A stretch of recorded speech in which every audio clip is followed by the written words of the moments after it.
ಮಹಾದೇವ ಹೇಳ್ತಿದ್ರು, ಯಾವ ಘಟನೆ ಆದ್ರೂ ಕಾರಣ ಇಲ್ಲದೆ ನಡೆಯೋದಿಲ್ಲ ಅಂತ.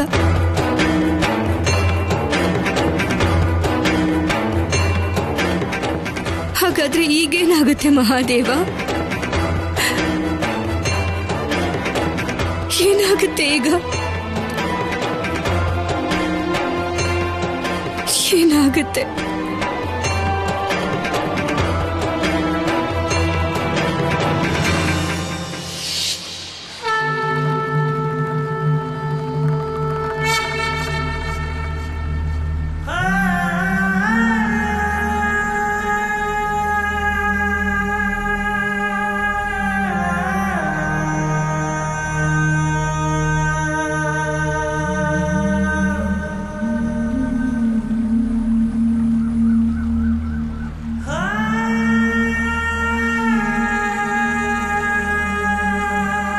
ಯಾವತ್ತಾದರೂ ನದಿ ನೀರಿನ ಹರಿವು ಸ್ತಬ್ಧವಾಗಿ ಹೋದ್ರೆ, ಗಾಳಿ ಸ್ಥಿರವಾಗಿ ಹೋದ್ರೆ, ಸಂಪೂರ್ಣ ಪ್ರಕೃತಿ ಉದಾಸ ನಿರ್ಜೀವವಾಗ್ತಿದೆ ಅಂತ ಅನಿಸ್ತಿದ್ರೆ ಆಗ ಅರ್ಥ ಮಾಡ್ಕೋಬೇಕು, ಪಾರ್ವತಿಗೆ ಮಹಾದೇವನ ಮೇಲೆ ಕೋಪ ಬಂದಿದೆ ಅಂತ.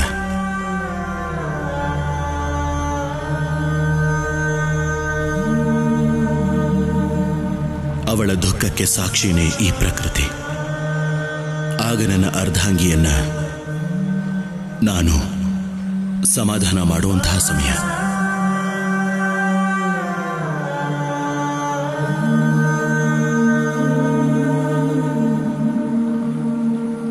ಬರೀ ಮಾತುಗಷ್ಟೇ ನಾನು ನಿಮಗೆ ಅರ್ಧಾಂಗಿ ಮಹಾದೇವ. ನಿಮ್ಮ ಹೃದಯದಲ್ಲೂ ನನ್ನ ಬಗ್ಗೆ ನಿಮಗೆ ಪ್ರೀತಿ ಇದ್ದಿದ್ರೆ ಆಗ ನನ್ನ ಜೊತೆ ಕೂಡ ನೀವು ಸ್ವಲ್ಪ ಸಮಯ ಕಳೀತಿದ್ರಿ. ನನಗೆ ನಿಮ್ ಜೊತೆ ಇರೋ ಅವಕಾಶ ಕೊಡ್ತಾ ಇದ್ರಿ. ನನ್ನ ಭಾವನೆಗಳನ್ನ ಅರ್ಥ ಮಾಡ್ಕೊಳ್ಳೋ ಪ್ರಯತ್ನ ಮಾಡ್ತಿದ್ರಿ. ಆದ್ರೆ ಸತ್ಯ ಇದಕ್ಕೆ ಪೂರ್ತಿ ವಿರುದ್ಧವಾಗೇ ಇದೆ. ನಿಮಗೆ ನಿಮ್ಮ ಅರ್ಧಾಂಗಿ ಬಗ್ಗೆ ಚಿಂತೆನೇ ಇಲ್ಲ.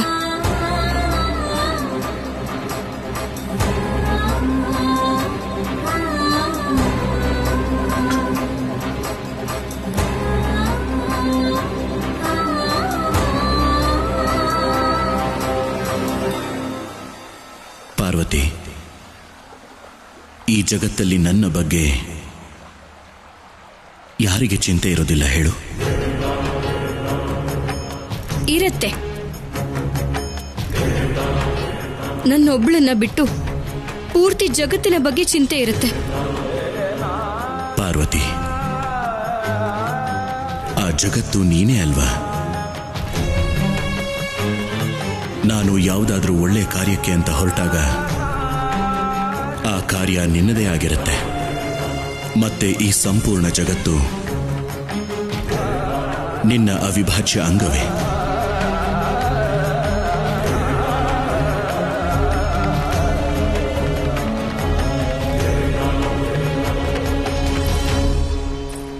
ನೀವ್ ಹೇಳಿದ್ದು ಸತ್ಯನೇ. ನಾನು ನಿಮ್ಮ ಜಗತ್ತಿನ ಅವಿಭಾಜ್ಯ ಅಂಗ ಅಷ್ಟೆ. ಆದ್ರೆ ನಿಮಗಲ್ಲ ಮಹಾದೇವ. ನಾನು ನಿಮ್ಮ ಅವಿಭಾಜ್ಯ ಅಂಗ ಆಗಿದ್ದಿದ್ರೆ ನನ್ನ ಇಚ್ಛೆ, ನನ್ನ ಕನಸು, ನನ್ನ ಅಭಿಲಾಷೆಗಳು ಎಲ್ಲ ನಿಮ್ಗೆ ಗೊತ್ತಾಗ್ತಿತ್ತು. ನಿಮ್ಗೆ ಗೊತ್ತಾಗ್ತಿತ್ತು ಮಹಾದೇವ, ನೀವು ಯಾರನ್ನ ವಿವಾಹ ಆಗಿದ್ದೀರೋ ಅವಳನ್ನ ನೋಡ್ಕೊಳ್ಳೋದು ನಿಮ್ಮ ಕರ್ತವ್ಯ ಆಗಿದೆ, ನಿಮ್ಮ ಜವಾಬ್ದಾರಿ ಕೂಡ.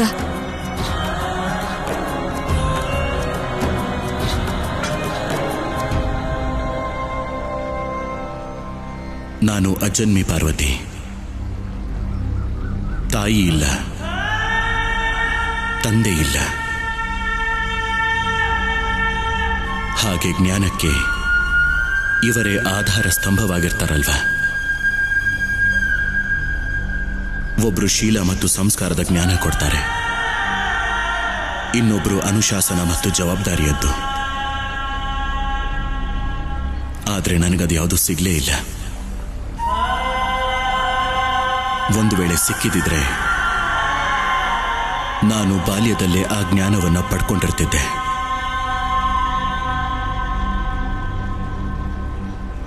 ಆದ್ರೆ ಅದು ಹೇಗೆ ಸಾಧ್ಯ ಮಹಾದೇವ? ನೀವು ಅಜನ್ಮೆ ಆಗಿರೋದಕ್ಕೆ ಈಗ ನಾನು ಅನುಭವಿಸ್ಬೇಕಾಗಿದೆ. ನನಗಂತೂ ಒಂದೊಂದ್ಸಲ ಅನ್ಸುತ್ತೆ ತಪಸ್ ಮಾಡಿ ನಿಮ್ಮನ್ನ ಬಾಲಕ ಮಾಡಬೇಕು ಅಂತ. ನೀವು ಬಾಲಕ ಆದ್ರೆ ಸಂಸಾರ ಮತ್ತೆ ಗೃಹಸ್ಥ ಜೀವನದ ಬಗ್ಗೆ ನೀವು ತಿಳ್ಕೊಳ್ಬಹುದು.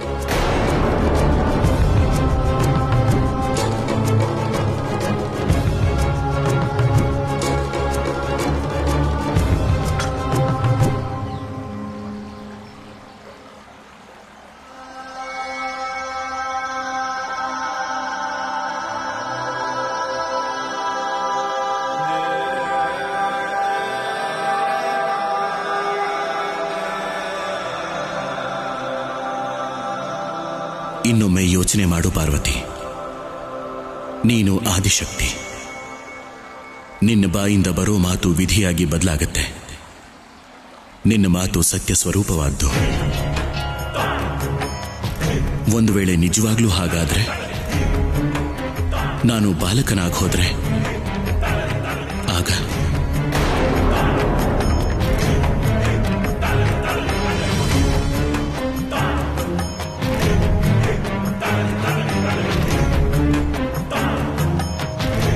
ಆಗ ಏನಾಗುತ್ತೆ ಮಹಾದೇವ? ಬಾಲಕ ಆದ್ರೆ ನೀವು ನನ್ನನ್ನ ಗುರುತಿಸೋದಿಲ್ಲ. ಬಾಲಕ ಆಗಿ ನೀವು ಯಾವಾಗ್ಲೂ ನಿಮ್ ತಾಯಿ ಜೊತೆ ಇರ್ತೀರಾ, ಅಷ್ಟೇ ಅಲ್ವಾ? ನನಗೆ ಆಗ ಗೊತ್ತಾಗ್ಲೇ ಇಲ್ಲ ಮಹಾದೇವ, ನನ್ನ ಬಾಯಿಂದ ಬಂದ ಮಾತು ನನಗೆ ಶಾಪ ಆಗತ್ತೆ ಅಂತ. ದೇವಿ ಪಾರ್ವತಿ,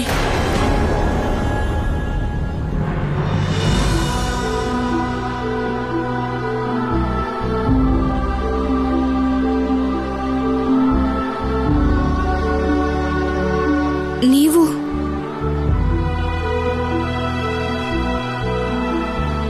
ನಾನು ನನ್ನ ಹೃದಯದಲ್ಲಿರೋ ಅಪರಾಧಿ ಭಾವದ ಭಾರನ ಹೊರಕಾಗ್ತಿಲ್ಲ. ಹಾಗಾಗಿ ಬಂದ್ಬಿಟ್ಟೆ. ಯಾವ ಅಪರಾಧದ ಭಾರ? ಏನ್ ಹೇಳ್ತಿದ್ದೀರಾ? ನನಗರ್ಥ ಆಗ್ತಿಲ್ಲ ದೇವಿ ಅನಸೂಯ. ನೀವು ನಿಜವಾಗ್ಲೂ ದೊಡ್ಡವರು ದೇವಿ ಪಾರ್ವತಿ, ಜಗಜ್ಜನನಿ, ಆದಿಶಕ್ತಿ ಅನ್ನೋಕೆ ಯೋಗ್ಯರು. ಆದ್ರೆ ನಾನು ಮಹಾಸತಿಯಾಗಿದ್ದು ಸಂಕುಚಿತ, ಸಂಕೀರ್ಣ ಮತ್ತು ನೀಚ ವಿಚಾರ ಮಾಡಿದೆ. ನಾನು ನಿಮ್ಮ ಹತ್ರ ತುಂಬಾ ಕೀಳಾಗಿ ನಡ್ಕೊಂಡೆ. ನಾನು ಕ್ಷಮೆಗೆ ಯೋಗ್ಯಳೇ ಅಲ್ಲ. ಆದ್ರೆ ಸಾಧ್ಯ ಆಗೋದಾದ್ರೆ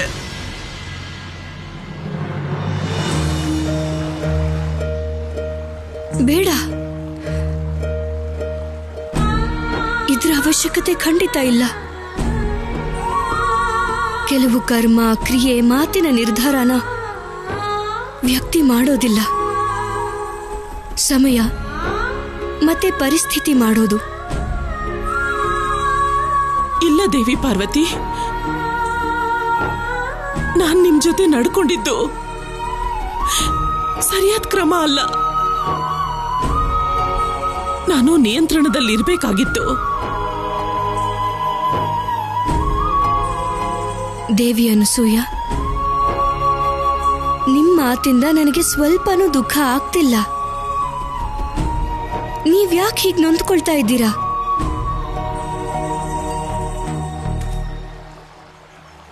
ನಾಚಿಕೆ ಆಗ್ತಿದೆ.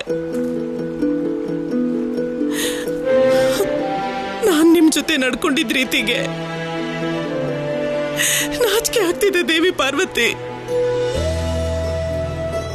ಬಾಲಶಿವ ನನಗೆ ಹೇಳಿದ್ದ, ನೀವು ತುಂಬಾ ತಿಳಿದವರು ಅಂತ.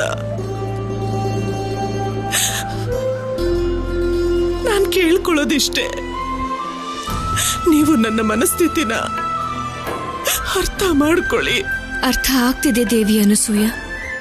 ನಿಮ್ಮ ಮಗನ್ನ ಕಳ್ಕೊಳ್ಳೋ ಭಯ, ಜೊತೆಗೆ ವಿಷ ಸೇವಿಸಿದ್ದ ಸಮಯದಲ್ಲಿ ನಿಮ್ಮ ಮನಸ್ಥಿತಿ ಆ ರೀತಿ ಆಗಿತ್ತು ಅಷ್ಟೆ.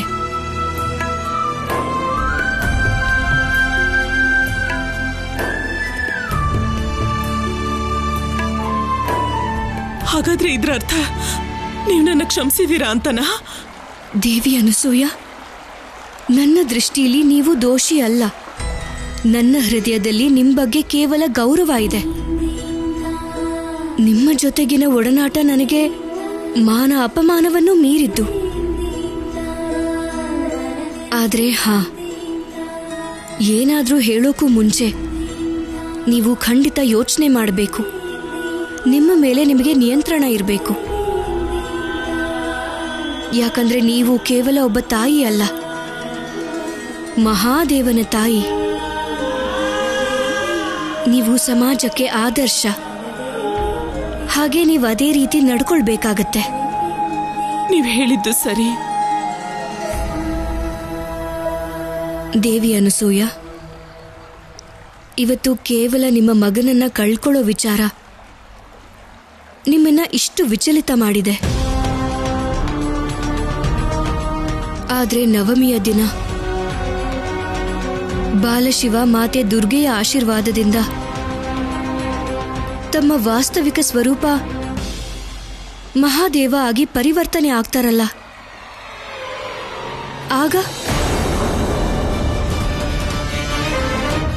ಆಗ ನೀವು ನಿಮ್ಮ ಸಂತಾನ ವಿಯೋಗನ ಸಹಿಸಲೇಬೇಕಾಗತ್ತೆ. ದೇವಿ ಅನಸೂಯ, ನಿಮ್ಮ ದುರ್ಬಲತೆಯ ಮೇಲೆ ವಿಜಯ ಸಾಧಿಸಿ. ಇಲ್ದೆ ಹೋದ್ರೆ ನಿಮ್ಗೆ ಈ ವಿದಾಯ ಸಹಿಸೋದಕ್ಕಾಗಲ್ಲ.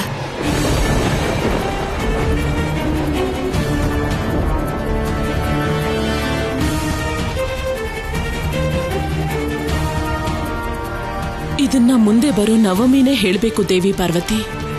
ಈ ವಿದಾಯದ ಅಸಹನೀಯ ದುಃಖ ಯಾರಿಗಾಗತ್ತೆ ಅಂತ. ನನಗೋ ಅಥವಾ ನಿಮಗೋ? ಭವಿಷ್ಯ ವರ್ತಮಾನವಾಗಿ ಬದಲಾಗೋ ತನಕ ನಾವು ಕಾಯಲೇಬೇಕು ದೇವಿ ಪಾರ್ವತಿ.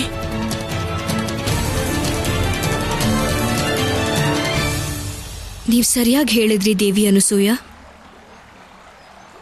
ಮೊದಲು ನವಮಿ ಪೂಜೆ ಪೂರ್ಣ ಆಗ್ಲಿ.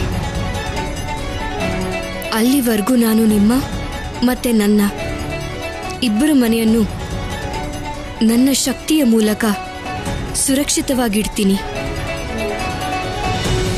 ಹೊರಗಿನ ಯಾವ ದುಶ್ಶಕ್ತಿನೂ ನಮ್ಮಿಬ್ಬರ ಪೂಜೆಗೆ ಅಡ್ಡಿ ಮಾಡದೇ ಇರಲಿ ಅಂತ.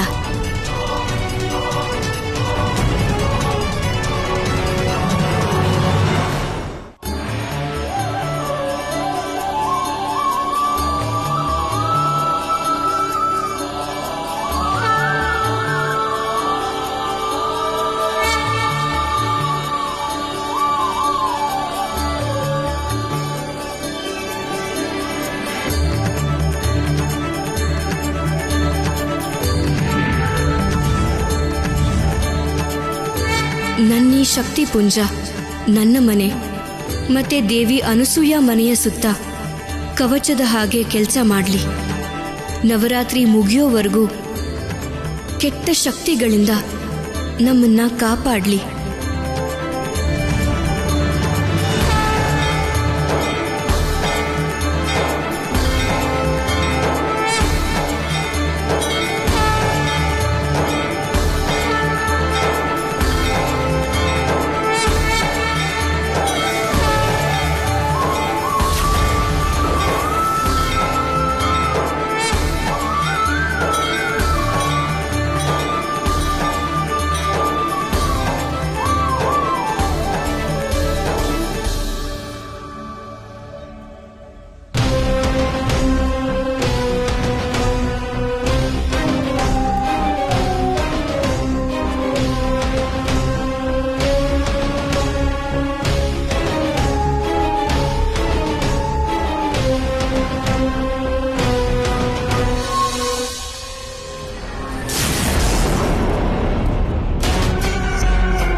ದಂಡಪಾಣಿ, ಇಲ್ಲಿ ಅದೃಶ್ಯ ಕವಚ ಕಾಯ್ತಾ ಇದೆ. ಈಗ ಒಳಗಡೆ ಹೋಗೋದು ಕಷ್ಟ.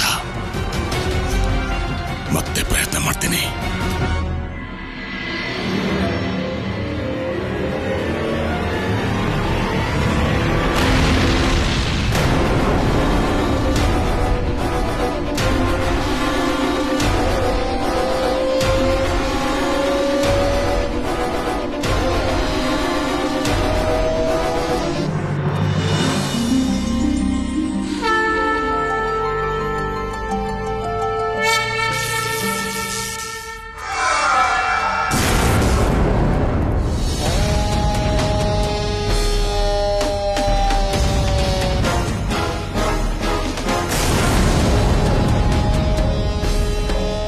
ಇಲ್ಲೂ ಅದೇ ಪರಿಣಾಮ.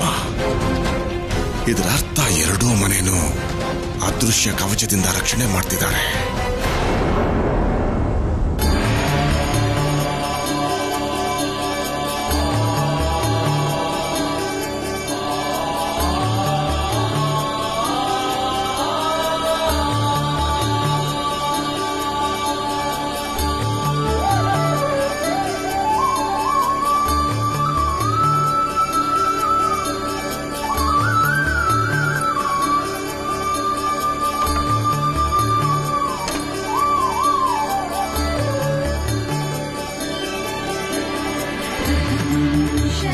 ಇವತ್ತು ದುರ್ಗಾದೇವಿಯ ರೂಪ ನನಗೆ ತುಂಬಾ ಕರುಣೆ ತುಂಬಿರೋ ಹಾಗೆ ಕಾಣಿಸ್ತಿದೆ. ಯಾಕಂದ್ರೆ ಇವತ್ತು ದೇವಿ ದುರ್ಗೆ ನಿಮ್ಮ ಮನಸ್ಸಿನ ಆಸೆ ಪೂರ್ಣ ಮಾಡೋ ಕೃಪೆ ತೋರಿಸ್ತಾಳೆ.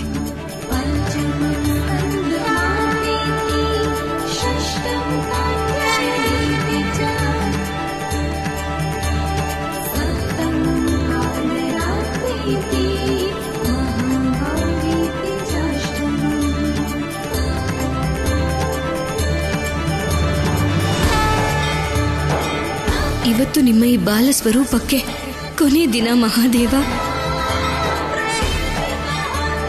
ದೇವಿ ದುರ್ಗೆ ಆಶೀರ್ವಾದದಿಂದ ನೀವು ಇವತ್ತು ನಿಮ್ಮ ನಿಜವಾದ ರೂಪಕ್ಕೆ ಬರ್ತೀರಾ.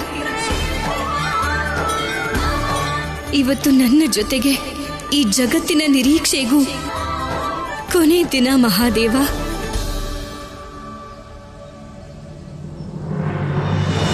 ಇವತ್ತಿನ ನಂತರ ನಾನು ಸದಾ ಕಾಲಕ್ಕೂ ತ್ರಿಮೂರ್ತಿಗಳ ತಾಯಿಯಾಗಿರ್ತೀನಿ. ನನ್ನ ಬಾಲಶಿವ ನನ್ನಿಂದ ದೂರನೇ ಆಗಲ್ಲ.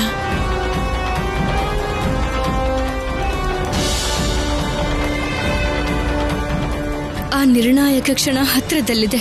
ಇವತ್ತು ಯಾರ ಪೂಜೆ ಫಲ ಕೊಡುತ್ತೆ ಅಂತ ನೋಡೋಣ. ದೇವಿ ಅನಸೂಯ ಪೂಜೆನಾ ಅಥವಾ ನನ್ನ ಮಹಾದೇವನ ಪೂಜೆನಾ?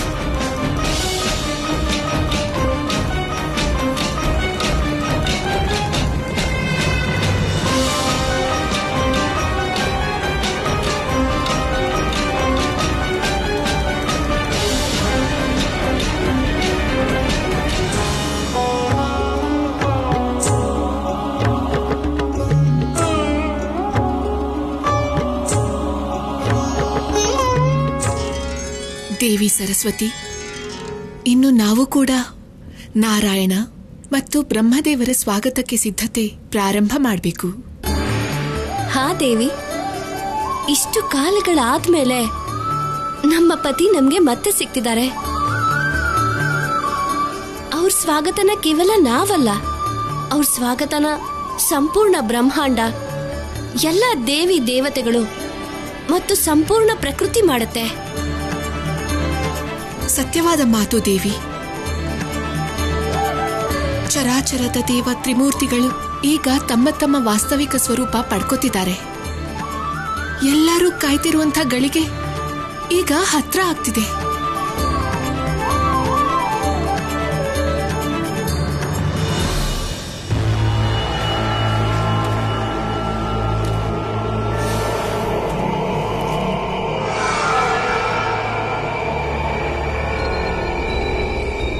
ದಾರುಕ ಇದೇ ಮರದ ಕೆಳಗಡೆ ಕೂತು ಸಾಧನೆ ಮಾಡ್ತಿದ್ದಾಳೆ. ಅಮ್ಮ, ಅವಳಿಗೆ ಹೇಳಿ ಅವಳ ನಿಜವಾದ ಸಾಧನೆಯ ಸಮಯ ಹೊರಗಡೆ ಅವಳಿಗೋಸ್ಕರ ಕಾಯ್ತಿದೆ ಅಂತ. ದಾರುಕ, ನಿನ್ನ ಗುರು ಬಂದಿದ್ದೀನಿ, ಬೇಗ ಹೊರಗಡೆ ಬಾ. ರಾಜಕುಮಾರಿ ಅಜಾಮುಖಿ ಇಲ್ಲಿಗೆ ಬಂದಾಗ್ಲೇ ನಾನು ಹೇಳಿದ್ದೆ, ನಾನು ತಪಸ್ ಮಾಡ್ತಾ ಇದ್ದೀನಿ, ಹೊರಗಡೆ ಬರೋದಕ್ಕಾಗಲ್ಲ, ತಪಸ್ಸು ಭಂಗ ಆಗತ್ತೆ ಅಂತ.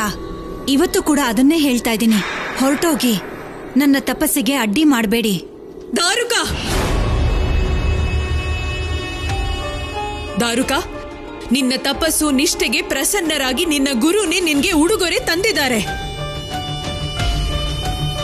ಹೊರಗಡೆ ಬಂದು ನಿನ್ನ ಉಡುಗೊರೆನ ತಗೋ. ಹೀಗೆ ಗುರುಗೆ ಅವಮಾನ ಮಾಡಬಾರ್ದು. ಹೊರಗಡೆ ಬಾ.